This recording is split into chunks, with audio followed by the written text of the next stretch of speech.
10 more laps. 10 more laps. 10 more laps. 10 more laps to go.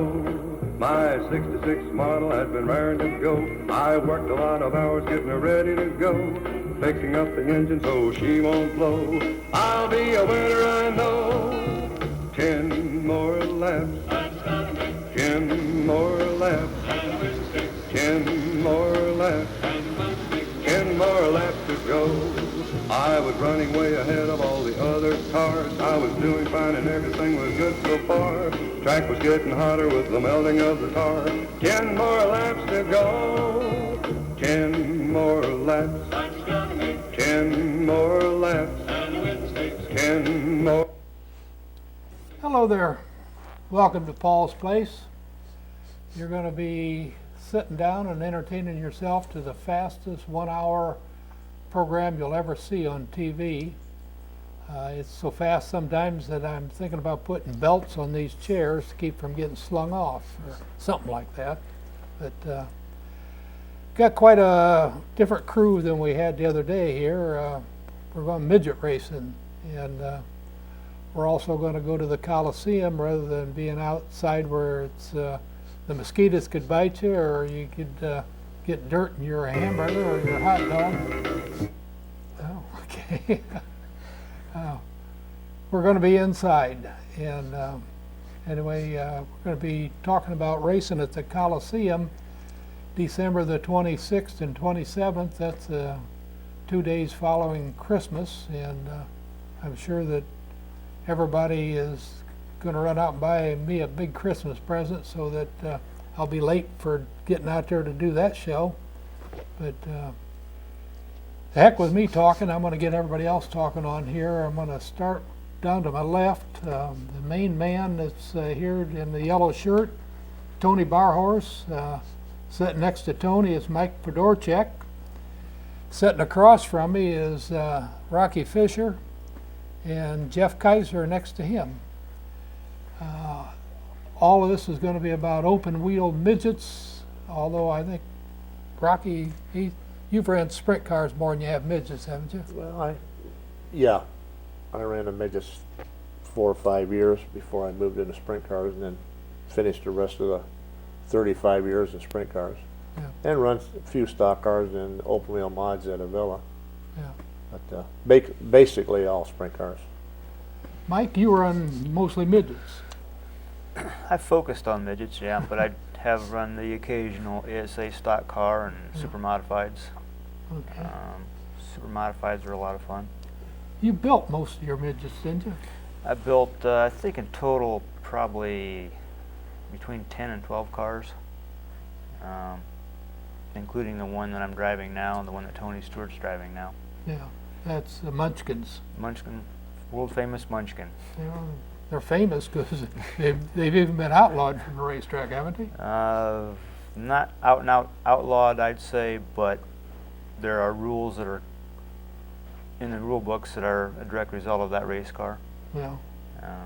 They just keep adding rules to try to slow the car down, make things more competitive. The car is over 20 years old. Tony knows about that. Right. We've been in the process of changing a few rules. When you talk about outlawed, a few years ago, well, Mike built a fast car, and sometimes it's not only with Mike's car.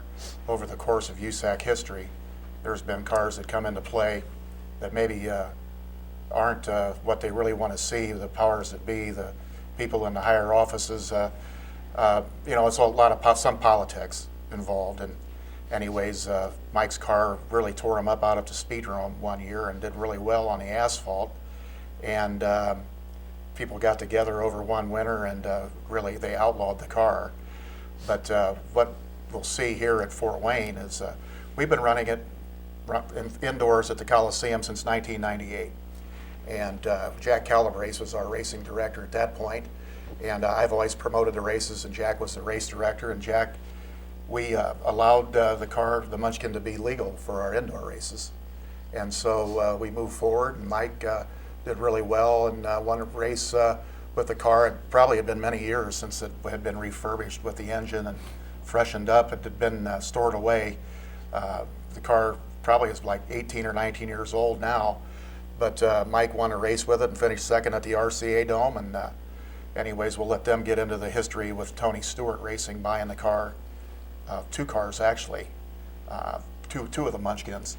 But getting back to the rules, USAC had outlawed the car. We allowed it to run indoors. I think variety makes the races more interesting. That's not to be said. Since running since 1998, over a decade, you need to change the rules sometimes. You need to tweak the rules. We really aren't doing anything major, but we've done some things with offset, different things, because when you have 19 different chassis, you still want to, the basic thing is to have great racing and have it so it's a level playing field for everyone. Not saying it wasn't, but rather than outlaw the car, we made a few tweaks on the rules. And, we give and take a little bit, and it's all about weight, offset, and the indoor racing is just like anything you'll see at NASCAR or with the wing sprints that Jeff runs. You know, it's all an art form of how they set these cars up. It doesn't matter, and it's very interesting to watch behind the scenes at the races. Yeah, well, I know from the Coliseum watching everything that's going on, we'll get back to some of the rule changes and that later on in the program. But before we get too far away, we got a new guy over here. Right. And nobody's seen him or heard of him. And I want to apologize to Jeff. When he came in, I thought he was one of my camera people because he's so young. And so, as you know, the cameras are in here. I brought him in here. We stood here and talked for a little while. And I said, "Which camera do you run?" He said, "None of them." He introduced himself. So it takes me a while. I'm 77 years old, so I don't think of young kids driving race cars anymore. So, Jeff, you've been around how long? I ran 2 years of midgets, and I just finished my 5th year in a sprint car. So about 7 years, and I ran about 1 year of go-karts. So I didn't go through the quarter midget and go-kart thing like a lot of the young guys did. I had to save up my own money once I was old enough to work to start my racing career. My dad wasn't interested in starting mine for me, so you know, we've done pretty well. I'm 31 now, and you know. Well, like you said, you didn't start till you were 18 years old. Yeah. And you was almost ready for retirement. Yeah. Yeah. As I recall, Jeff got his start in computer games. Yeah. Oh, He was killer on computer games and setups. oh yeah? I didn't think much of it at first, but after I saw his racing record, pretty impressive. Yeah. Computer games must really train you the right way. Yep. Well, that's you got to have some other hobby besides racing, I guess. Yeah, well, I mean, about 9 months out of the year, it's pretty much racing. But yeah, there's Yeah. a few months through the winter, you know, I like to go bowling and some of that. But yeah, and even the racing, now that we have the indoor races, you know, we can pretty much run year round. So Yeah. yeah. You married or anything? No, I have a long-time girlfriend. We're not married yet. Oh, okay. But yeah, You no want- kids. You want to stay racing, don't you? Well, just she keep her your supports girlfriend, it. maybe, She for now. supports it. So yeah, Yeah. I appreciate what she does for me. Yeah. There's an old-time race driver. He's older than most of you guys are, but I was informed in the last 6 months that the reason why we don't see much of him, that his wife told him that he was too old to be racing anymore. And then I don't know, it was through the summer, I was talking to somebody else, and I asked about him and his brother. And oh yeah, they're going to get a race car together for out the Coliseum at Christmas. And I said, what do you do, buy a race car and get rid of a wife? And he says, sort of looks that way. So Yeah. you guys know who I'm talking I about. think we do. I'm not going to mention his Yeah. name, but he's been around a while. So I don't know. There was times in my racing career, and probably yours and yours, that it was talked about, you know, one or the other or something. So it happens. One of the nice things about the indoor races is it gives a chance for some of these older race cars to come back into play, and that's what we've seen with the VW powered. For those that don't know about the midget racing, Volkswagen was the top engine for many a year, and they do pretty well indoors because they're lower slung engines. And when we were talking about indoors, it's not like you're running a super speedway as far as speed, but it's great competition, and there's a lot of passing and everything.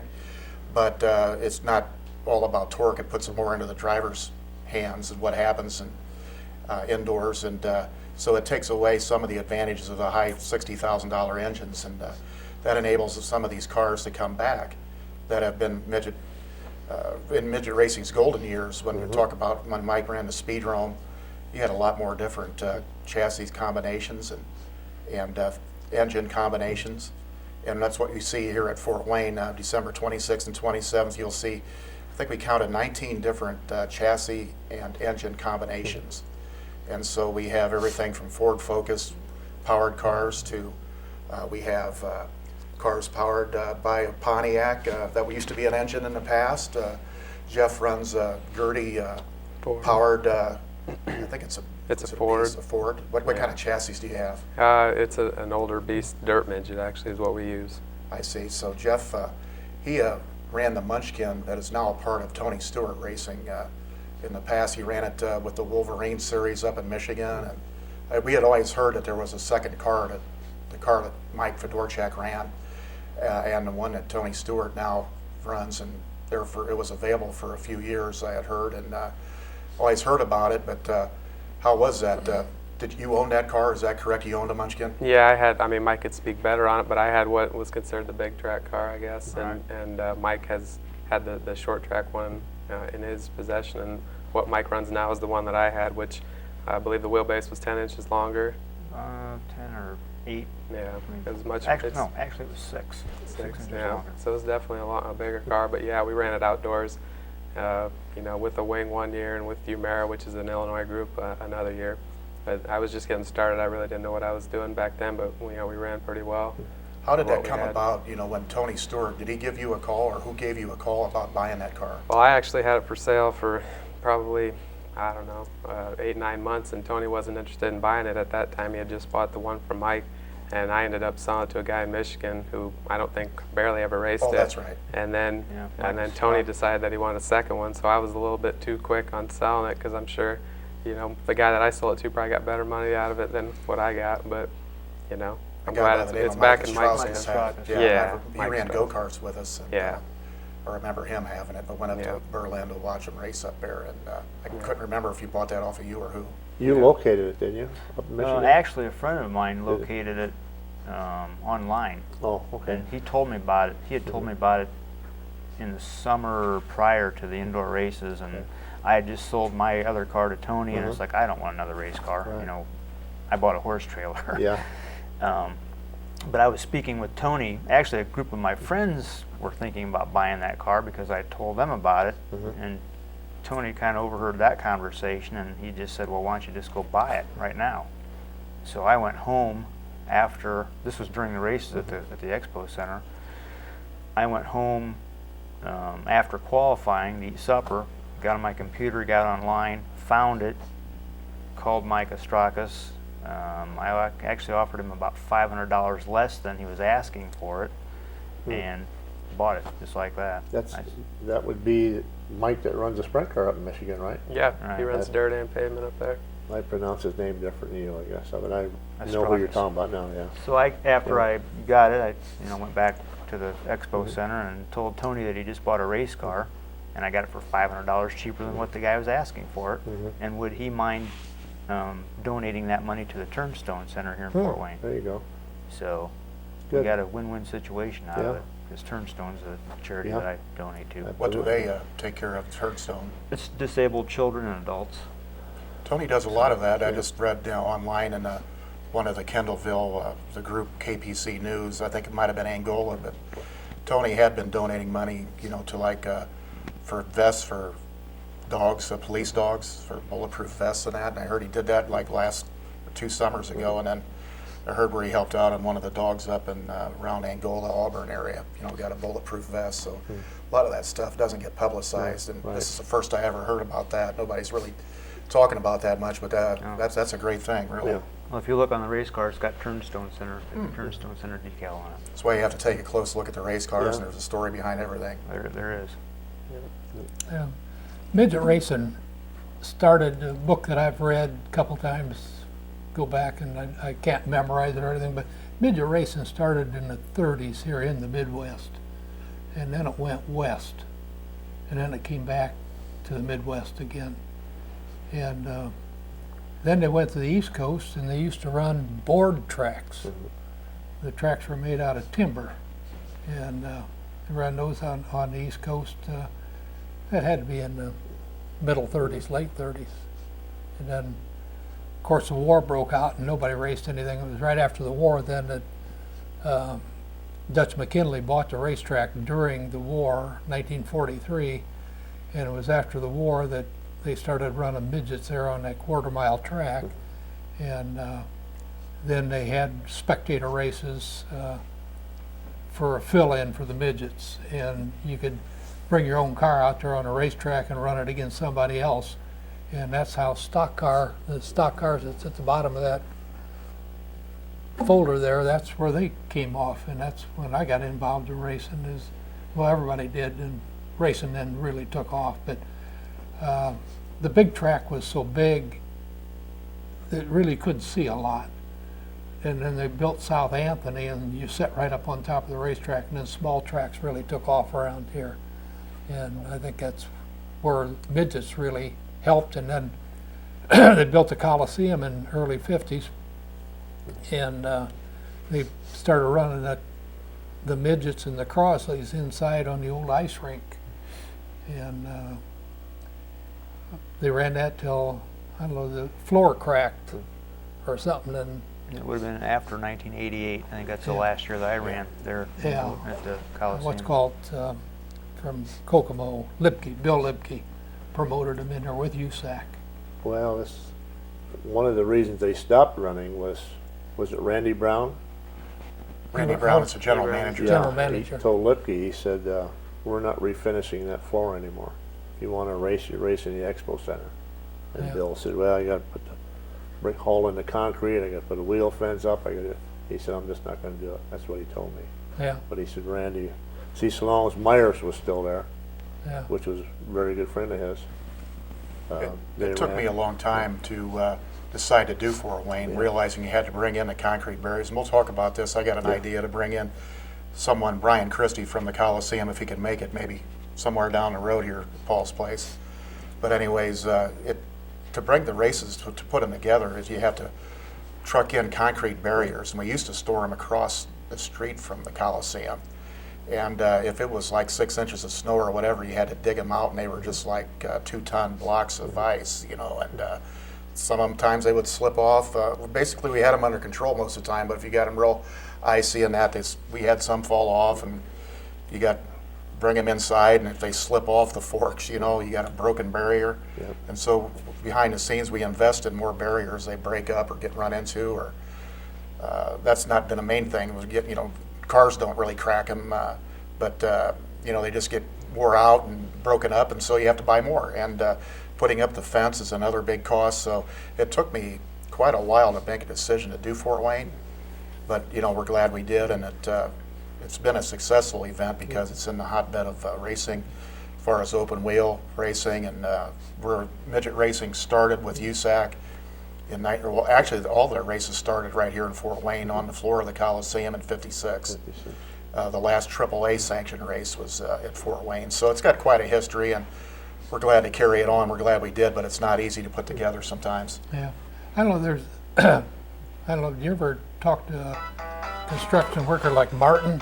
And I did get a hold of a construction company that I buy new barriers off of when we need them. Yeah. And Martin was one I did contact. We didn't work with them. There's others that sell them, and so Yeah. we buy a few new ones every year. And now we do.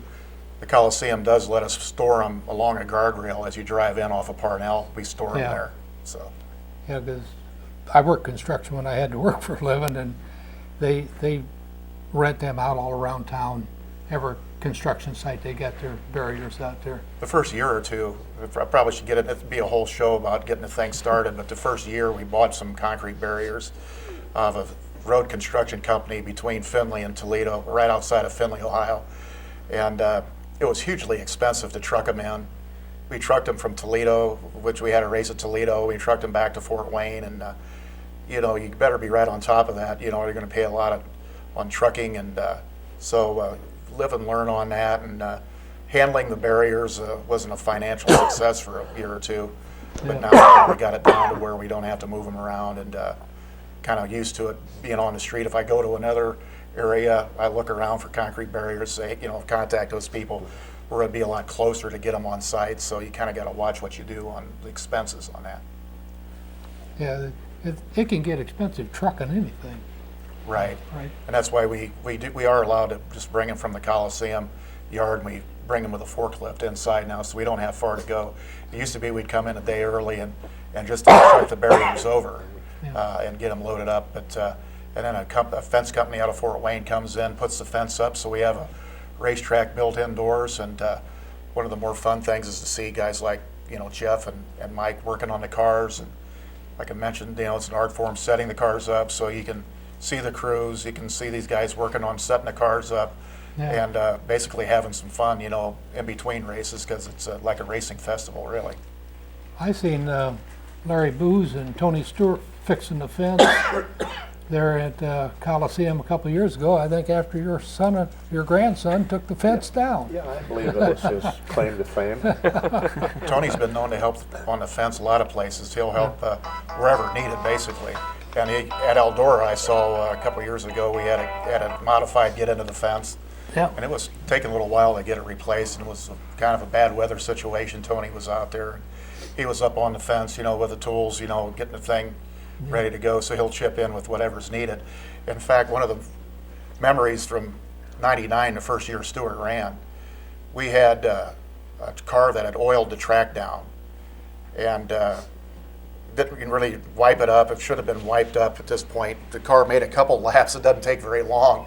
If you're not really on top of it, a car can make a couple laps spraying oil across the track, and then that's all. We got to stop and we got to get that wiped up, or we got to get it cleaned up.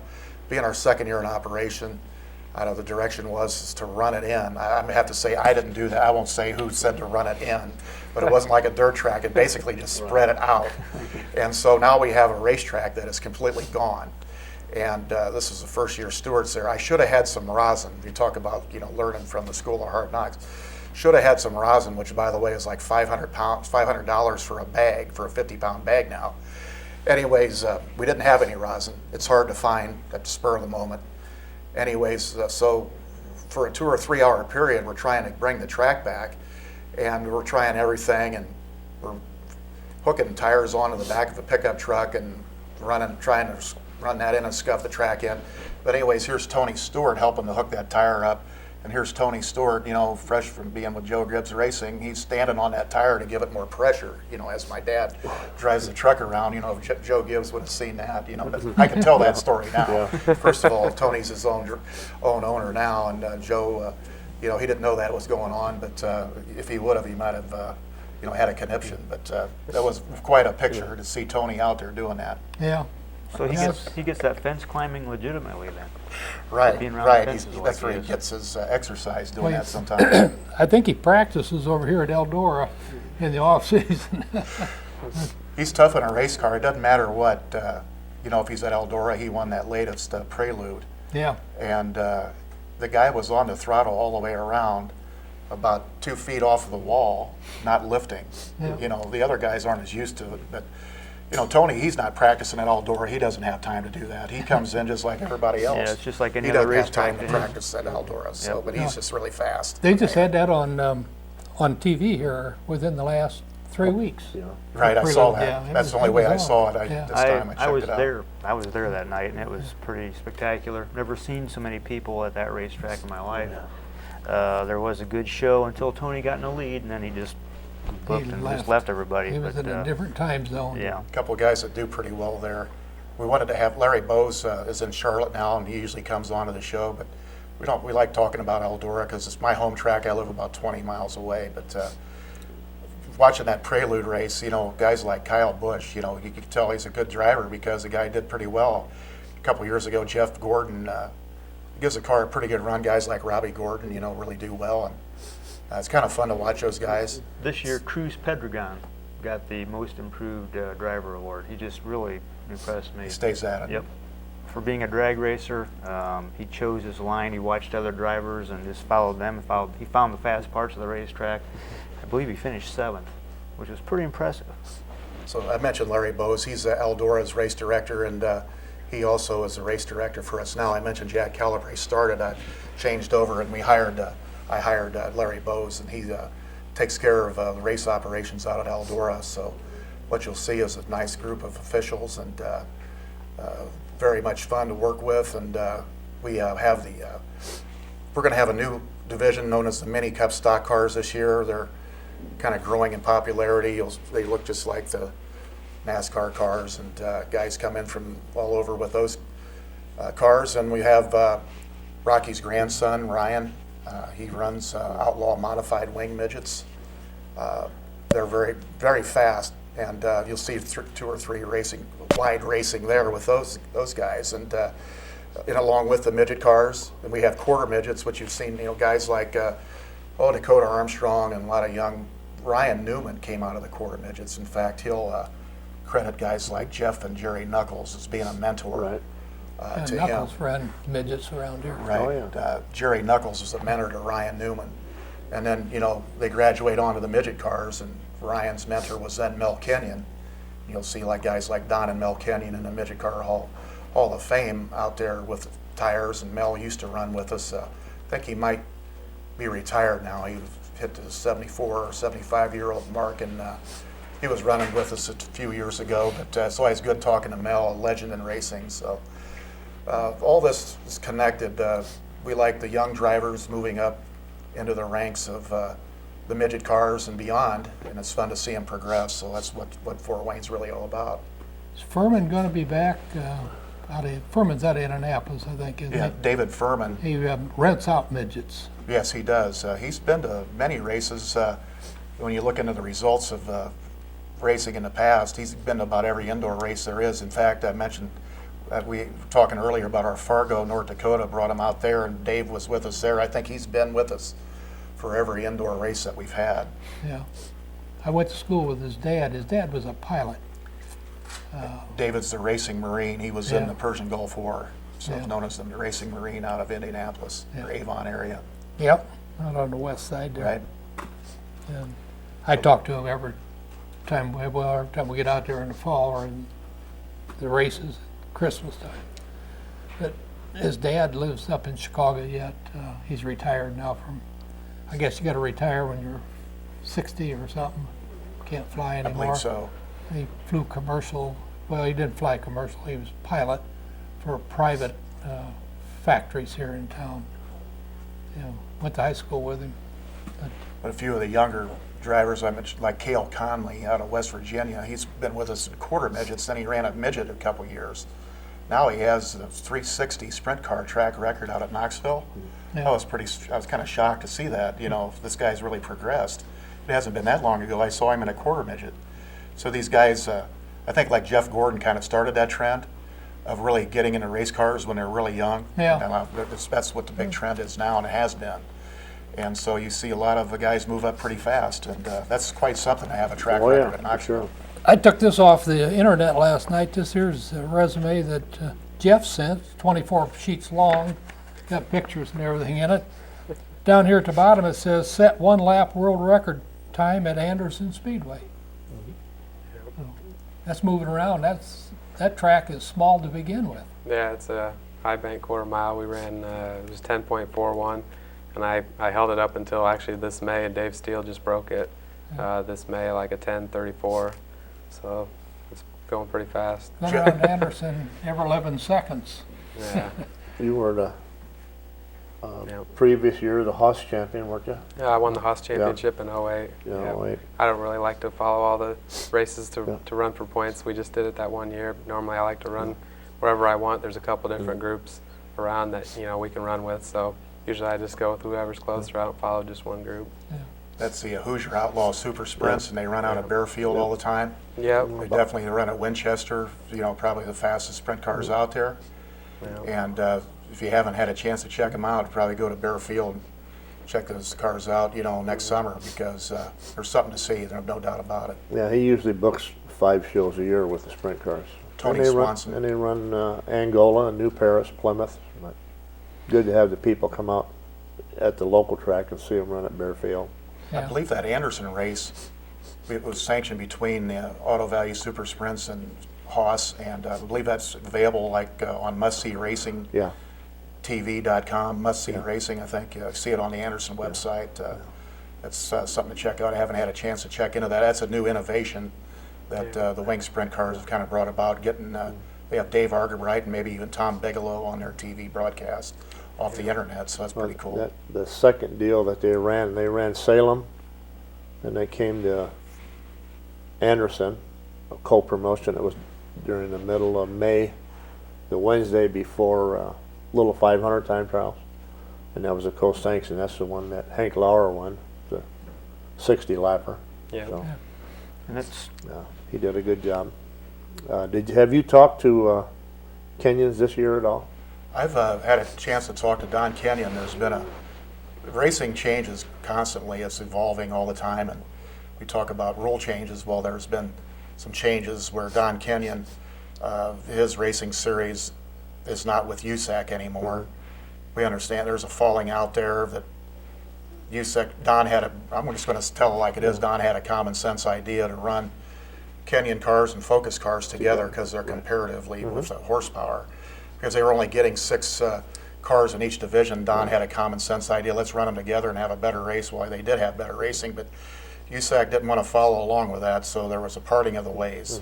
You know, they didn't want to set that precedent, so now Don has a new series, United States Speed Association, and they run it like Mount Lawn and different locations, Anderson, and he has his own deal with a couple of former USAC officials, Right. and Don will be the guy that's selling tires out at our races, and I've had a chance to, we almost worked together on some races outdoors. Maybe we'll work together in the future, but it's always good to talk to Don at our indoor races. Well, Didn't I- he? Go ahead. excuse me. I talked to Don and Mel both at Toledo. You know, he didn't race there, Mel didn't, in the restaurant, and had a couple of brewski. Well, Kenyon wasn't drinking, but they were watching an IU game or something like that, and Mel was very quiet, and I talked to Don a little bit. I said, "You guys aren't running?" He said, "No, but I think you can count on us next year." Mel's got himself a couple of situations that didn't work out like he thought they would. He said, "I think he's going to get rid of those situations, and I think you'll see him running next year, indoors." Really? So, That's good to know. I have to give him a call on that with some of the breaking news that I just mentioned. I just kind of figured that maybe Mel wasn't going to run again. Yeah. I know the car's there. Yeah. Number 61, the famous number there, is still there, and nobody else would, you really wouldn't want to see anybody else. His son Right. ran it maybe a few times, but Bryce is in Australia now, so Right. maybe we'll give him a call, and hopefully we'll see Mel in the car again, because yeah, he can still do it it. sounded like somebody was putting pressure on him not to race. I understand and- it costs money to race, and Yeah. you want to get the pay up there, and maybe Well- sometimes you got to pick and choose your Yeah. battles, and Yeah, there's other things to do, and I totally understand that. Yeah. Didn't Don and Mel, didn't they have a little driving school going at Anderson? I think when you talk about David Furman, he rents some cars out, and they maybe did something there. The Speedrome had something with Furman that's no longer exists. Really, Don and Mel bring young drivers through the ranks, and they're good guys. In the heat of battle, I've seen these aren't even Mel's races. I've seen him at Shady Bowl Speedway. A guy by the name of Wayne Chin who runs modifieds now. He's out of Troy, Ohio. But anyways, he had trouble in a midget one time and knocked a wheel off. And a guy like Mel get down there and help a guy out. Just if he needs some help, he'll get down there and he's right in there with him, helping him out, help him set up. And those guys are great to have around for young guys to look up to. Well, we talked before we went on the air about me trying to get a ride at Joliet, or Joliet, however you want to pronounce it. I call it Joliet, at the Memorial Stadium, and that's flat, kind of like an indoor track. It's a running track around a football field, what it was. And at that time, it was dirt. And I went there with it was a Curtis Craft parallel 4-bar with a Ford 60 in it, but a real good one. So anyway, I went there and we unloaded and I hot lapped, and boy, I was not getting around good at all.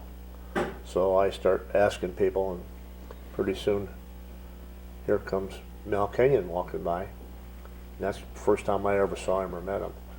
And he had blue and white 61 and had a Ford Ferguson in it. That's what he raced up wherever he's from, North Dakota or Minnesota or someplace. Yeah. And asked him, and he come over and asked me where I had to wait and stuff. Well, I knew what to do with the spring front and parallel rear, or even crossbar rear, but the 4-bar, I didn't have it all dialed in my head. So he helped me out and got the thing. In a matter of minutes, we were getting around the racetrack then. And it was, they had really nice grass in the infield there. Had a curb and then grass.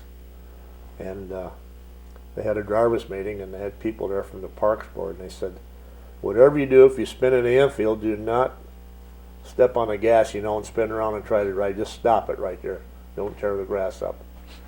So anyway, wherever we qualified and how we did in the heat, we started to pull the feature. And people asked me, well, how'd you do that first time you went there? And I said, I let them all down into the turn, but nobody came out. I mean, it was a big mess. And I spun in the infield and spun around and tore the grass up, got back on the track. They said, just park it for the rest of the night. So, Is that when you changed your name again? no, it was Rocky Fisher. And I was trying to think, McMillan Feed Company in Decatur. Yeah. That a grandson of that is the person that owned this midget. And a local guy, Wayne Zuber, who had an Offie that I drove, he took over that car and said, you want to let's go to Illinois racing. And this is long after the first episode when I changed it. And the car would really run. I want to say, I don't know if you ever heard of the Pavis Ford. It was a car that Roger Ward drove and Johnny Parsons Sr. drove. It's a Crossfire Ford 60. This was not a Crossfire, but it sounded and ran like the Crossfire did. I mean, it would go outside. It went really good. But but that's where I met Mel. And like you said, he come over and without hesitation, helped me get that chassis set up, and he hit the money the first time. It was just me that I hauled it down in there and didn't think he had to back off, I guess. And spun her out, tore the grass up, and they said, were you at the meeting? Yep, put her on the trailer. Sometimes you wonder how they can remember that far in advance, what they said and then what they do, but that's what they got officials for, Yeah, I guess. those officials, them yellow shirt guys, you gotta watch out. Well, racing has come a long way since the 50s, I guess. Yeah. Actually, that's for all of us. That's when it started. We're in the 2000s. We're in another century, and a lot of our heroes that grew up driving race cars, like A.J. Foyt, and Roger Ward, and they're all history. They're not even owning cars anymore, and the younger generation, like Jeff and that coming on. It's a whole new ball game when you go out and watch it. And then you got guys like Mike Fedorchak who brings a 20-year-old car out and blows their doors off if they had doors on them. I was wondering who owns your sprint car? I own my own stuff. That's what in I the thought sprint so. car, yeah.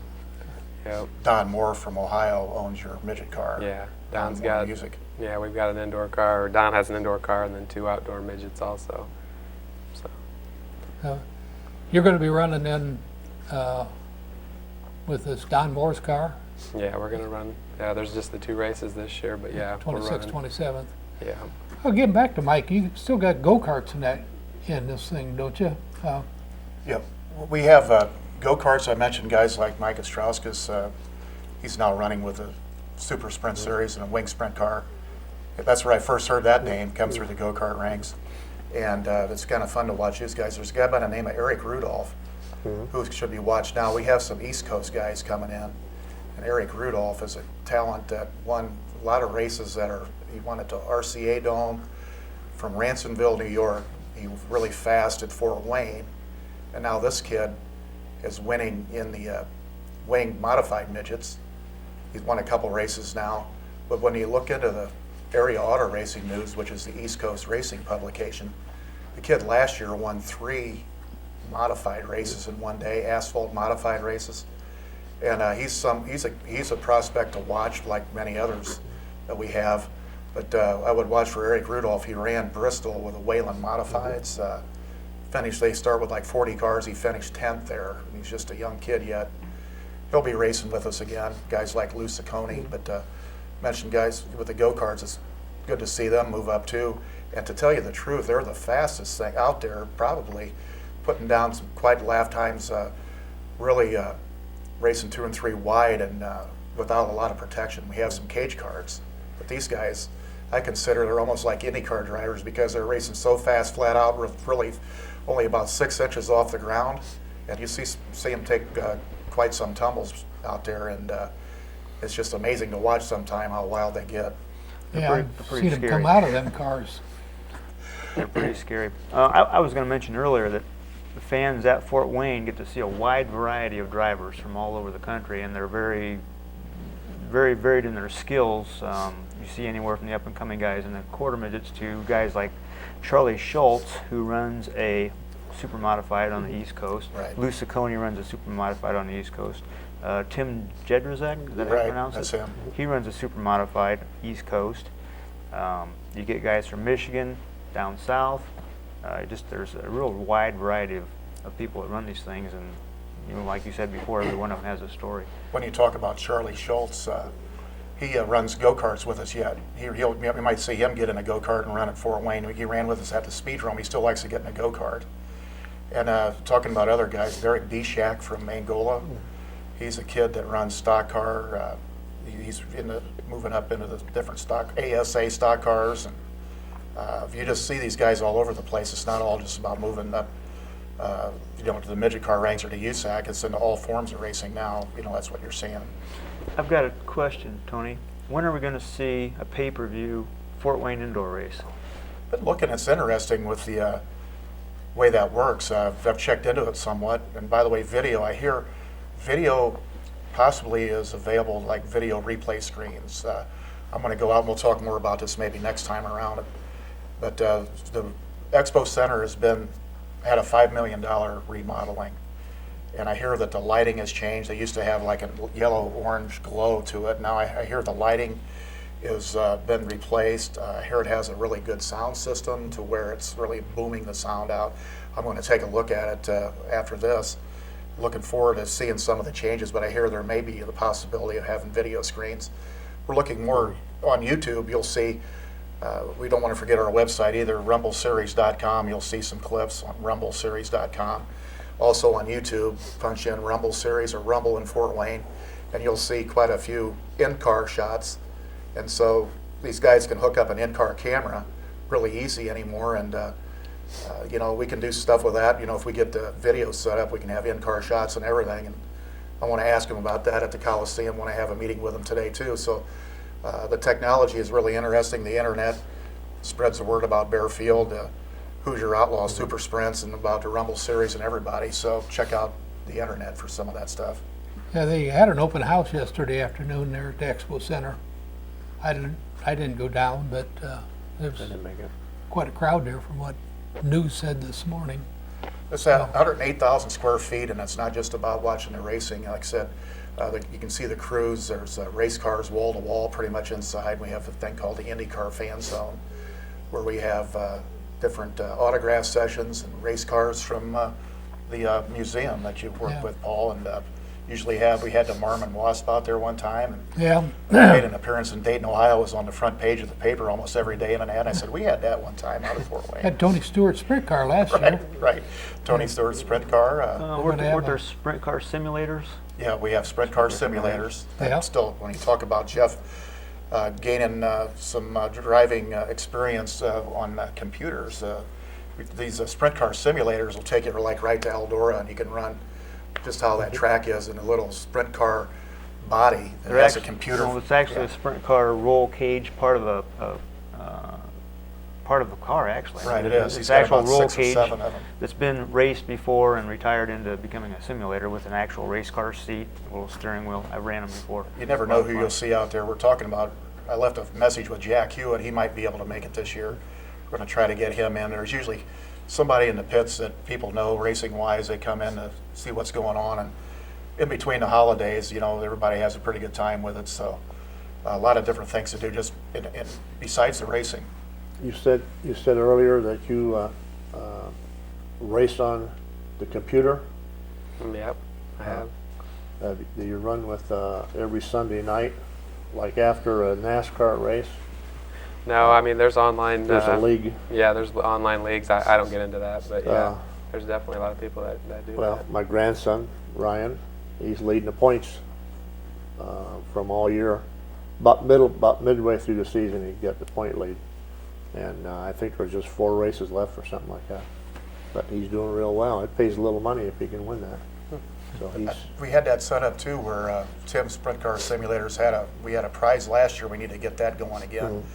Where University of Northwest Ohio Right. chipped in some money, and somebody won some money, like $300, Yeah. and some of the kart drivers were wondering, hey, maybe I should be entering, Yeah. This computer thing, Pays better. you touched on Eric Rudolph. I'll tell you, when he impressed me at the racetrack a couple years ago, driving for Timex Morgan. And the following year after he won, I don't know if it was the first weekend or the second year rather that he won indoors, pick up the Speed Sport, and then run that big show on the mile at Syracuse. And with the dirt modifieds, he started way back and won that race on the mile. First time he was ever on a mile. So that gives you the talent that kid's got. Right, I watched that race on TV. That thing was so slicked off, Yeah. it was Oh, unbelievable. And was that the 200 miler? Or? No, that's the one previous. I think Oh, it's okay, 100. that's good. Yeah. But you have to drive that with finesse, and he really did a job on that. So from then on, I've read the newspapers and all the stuff from New York or Pennsylvania. I read the results to see where his name is, and he's right up in there all the time. Right, he just started as a little kid, basically, Yeah. that was winning our go-kart. I mean, those go-karts are just like the other forms of Yeah. racing. It's all competition, and it's all Right. high-quality parts and all that, and competition karts. And it's not just, some people think, well, this is just, a backyard go-kart thing. These guys are serious, and this kid has a lot of talent. His dad, I guess, was a NASCAR modified star, or an East Right. Coast modified star. Right. He actually ran one NASCAR race. Right. On the East Coast, Pocono probably he ran, but It's very his- good He's family. got his dad and his uncle behind him. They did about a 2-page spread for him in Speed Sport News not too long ago, and I agree that he's going to be a kid that's going to go all the way. I mean, it seems like he can jump in anything and win with it. So that's the talent you got to have, as you know. Which we're doing good. He's got good cars, it's Oh yeah. picking out good cars and Right. making good choices too. Just like we talk about Dakota Armstrong. Yeah. Armstrong Farms out of Newcastle. Dakota came through the quarter midget ranks, and now he has a Penske developmental Mm-hmm. deal, which that's just another step. He has that. Now he's got to do something at this level. Sure. It's like a football player. Some of them go to they play in high school, they go to college, but maybe they don't make it up to the pro level. Mm-hmm. So we'll see as a developmental driver if it works out for Yeah. him. But, with Dakota moving through the ranks, it's really helped him. Sure. To have the kind of experience that he's gotten and gained, through the different types of cars. So, Mike, your car, the only place you're running is indoors right now? It's the only place that car runs now. Yeah, okay. Tony bought it just for me to run Yeah. there, and I treat it as Tony's backup car, Yeah. basically. Sure. If his car is not able to run, then he immediately jumps into Yeah. my car. Okay. Didn't they build a couple of new Munchkins here in the last couple of years? They did. There was 3 new Munchkins. There was one out of Mike Osite out of Brooklyn. We're talking about the varied type of drivers. Mike Osite, his address is in Brooklyn, New York, a Staten Island area. So then we also, Timex Morgan, Jim Morgan. He's from New York also. And we have Lou Ciccone, who is tough indoors no matter what. I've seen him win at Niagara Falls Convention Center. And he's won at Atlantic City. He's tough in super modifieds. His family's a tough racing Yeah. family. And also Charlie Schultz. Sure. Yeah, that's Chuck Rencorell Right, yeah. owns that car. So we have those new Munchkins come into play. And so it's going to be interesting this season, you know, with those new cars. And we had them last year, and we want to have more races, but Fort Wayne is where there's a lot of interest, so we're just going to do that one this year. So Those cars will be here in the Fort Wayne area then? they will be. Be interesting to see that. Mm-hmm. But, Yep.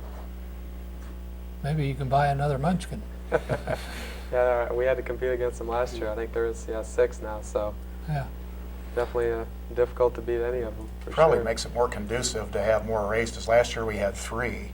Yeah. With, you know, the economy fell through, you know, in September, and then it was very slow. We had to race in November. November 1st is like 75 degrees. It's a little too early Yeah. to have an indoor race.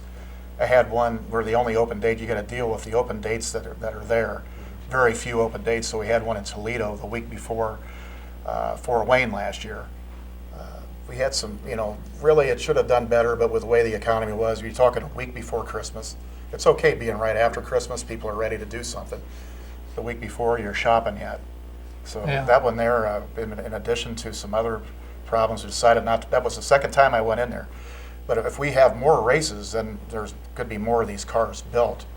But now it's only one, and probably fewer are going to go out on a limb and buy one now that we only have 1 or 2 races. And of course, we as racers like to see have more things to do in the wintertime, but you know, we can We'll only see what we can appreciate. do, and it's hard to spread them out to where Toledo and Fort Wayne were right on top of each other last year.